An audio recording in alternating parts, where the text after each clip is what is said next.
बच्चा बड़ा होता है, पढ़ाई खत्म भी करता है, आपको खुशी होती है कि चलो मैंने मेहनत की, बच्चा पढ़ गया है, पढ़ लिया है उसने, लेकिन उसके आपके सामने क्या भविष्य है? रोजगार मिलने के कोई मौके नहीं है। तो यही तो सच्चाई है।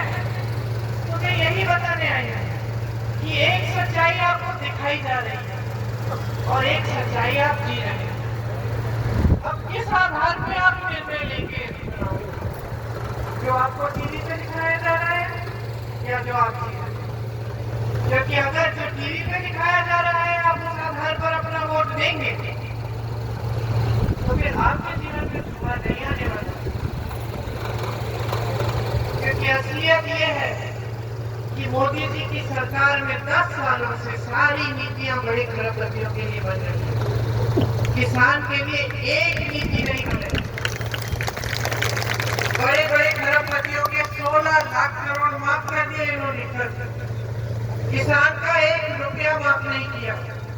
उत्तर प्रदेश में किसान 1 लाख रुपए के कर्ज की वजह से आत्महत्या भी कर रहा है। बेटी की शादी होती है, कर्ज लेना पड़ता है।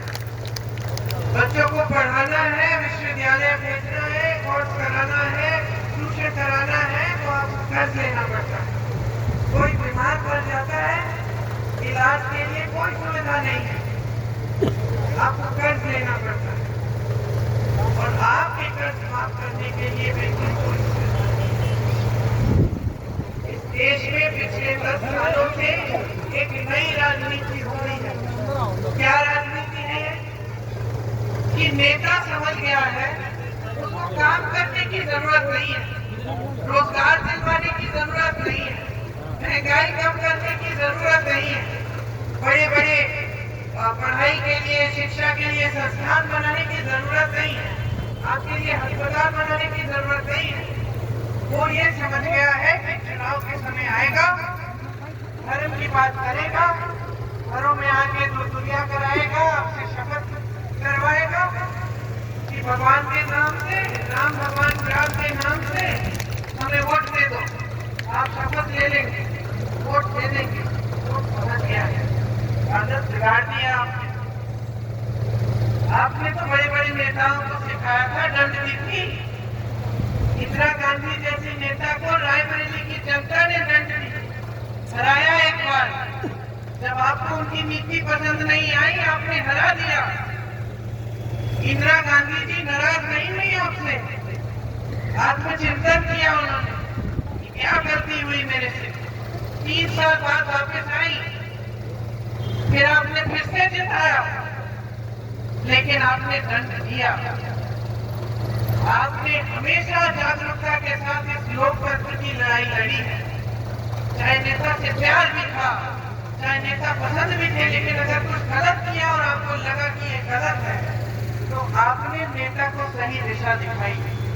ये आपकी राजनीतिक परंपरा है, बहुत महान परंपरा है आपके क्षेत्र की। तो आज समझ लो कि क्या हो रहा है आपके साथ। धर्म के नाम पर चुनाव के समय आपको गुमराह किया जा रहा है। ये परिस्थितियां बन गई हैं कि चुनाव के समय भाजपा के नेता, बड़े से बड़े नेता देखिए, मोदी जी को देखिए, छोटे से छोटे नेता को देखिए, आपसे अपने काम के आधार पर वोट नहीं मांग रहा है, आपकी समस्याओं को हल करने के काम पर वोट नहीं मांग रहा है। ये नहीं कह रहा है कि मैं पहचानता हूं कि आपका संघर्ष है। वो नेता, एक से एक नेता सिर्फ आपको आपका ध्यान भटकाने का काम कर रहे हैं। मंच पे आते हैं, धर्म की बात करते हैं, आपको बोलते हैं कि धर्म संकट में है, आपको धर्म के नाम पे वोट देना है, या फिर कहते हैं कि कांग्रेस पार्टी धर्म विरोधी पार्टी है, या कहते हैं कि कांग्रेस पार्टी देशद्रोहियों से भरी हुई है।